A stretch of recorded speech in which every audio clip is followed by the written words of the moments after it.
My wife and her family treated me like an ATM. The smirk was the first betrayal. Not her words, not her tone, the smirk. It was the evening before Christmas, and she stood by the tree, arms folded, a glass of red wine hanging lazy between her fingers. "My sisters and friends are spending Christmas here," she said, as though she were announcing the weather. Then came the number, 35. I let the silence sit. She filled it with arrogance. "You'll handle it. The food, the drinks, everything." And then the smirk. The kind of expression that revealed what she thought of me. Not a man, not a husband, just an ATM with a pulse.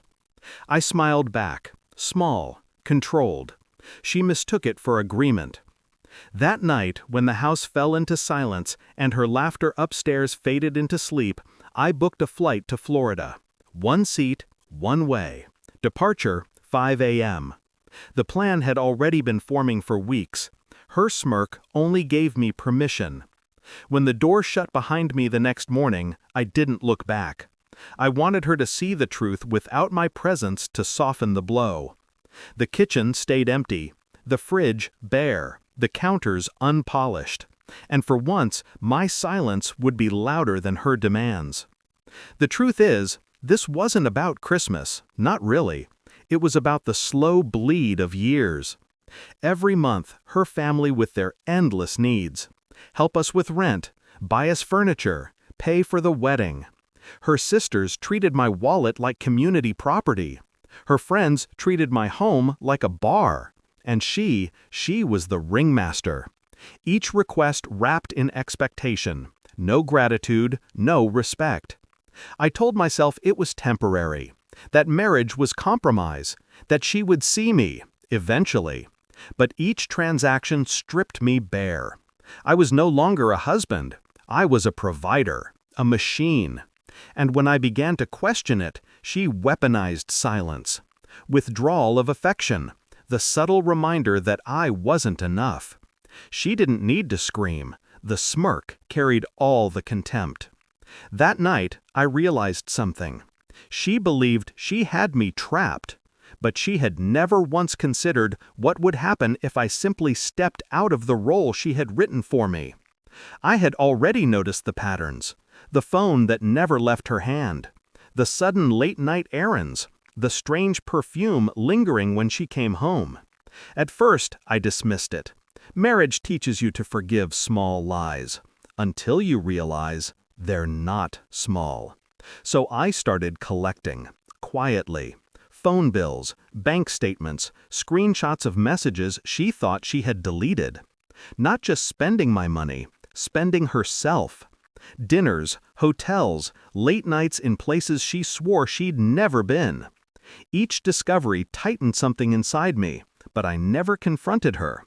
I smiled when she entered the room. I handed her my card when she demanded. And all the while, I built the case in silence. I didn't need to scream. I only needed to wait. Her family thought Christmas was coming. I knew the reckoning was.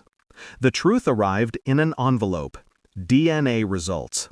Her sister had slipped once, a drunken comment about how our son had his real father's eyes. I laughed it off in the moment, but the poison stayed. I swabbed quietly, sent it off without her knowing. When the report came back, I didn't feel shock, just confirmation. 0% probability. The boy I had raised, fed, carried in my arms, not mine. I didn't rage, I didn't cry. I sat at the kitchen table with the report in my hands and listened to the ticking of the clock. When she walked in, I handed her the envelope. No words, just paper. Her fingers shook as she opened it. Her lips parted. She looked at me, waiting for an explosion, but I stayed still, and my stillness was louder than fire. Christmas morning, the doorbell rang again and again. Sisters, friends, cousins. 35 people waiting for food, drink, warmth. She ran through the kitchen, panic in her eyes. Empty counters, bare fridge. No husband. Her smirk was gone. Her mask cracked. I was in Florida by then, sitting on a balcony, watching the ocean tear itself apart on the rocks. Her calls came in one after another, first anger, then pleading, then silence. The party she promised collapsed in humiliation. The whispers began. Her friends, her sisters, all of them, seeing the queen without her throne. And her family, the ones who had bled me dry, they finally tasted hunger without me feeding it.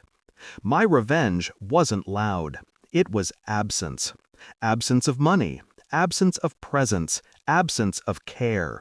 And in that vacuum, the truth of who she really was became undeniable. People think revenge is fire. It isn't. It's ice. Fire consumes both sides, but ice preserves.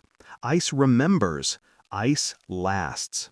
I gave her no explanation, no farewell, just silence. Silence that forced her to see herself. When she looked in the mirror that Christmas, she saw not a wife, not a mother, not a queen. She saw a parasite without a host. And me? I wasn't angry anymore. I was free. The ocean roared below me, endless and indifferent. And for the first time in years, I matched it. Detached, silent, unmoved. The last text she sent still lingers on my phone. How could you do this to me? I never replied. Because the answer was simple. I didn't do it to her. I simply stopped doing it for her. And in the silence that followed, she finally learned what it felt like to starve.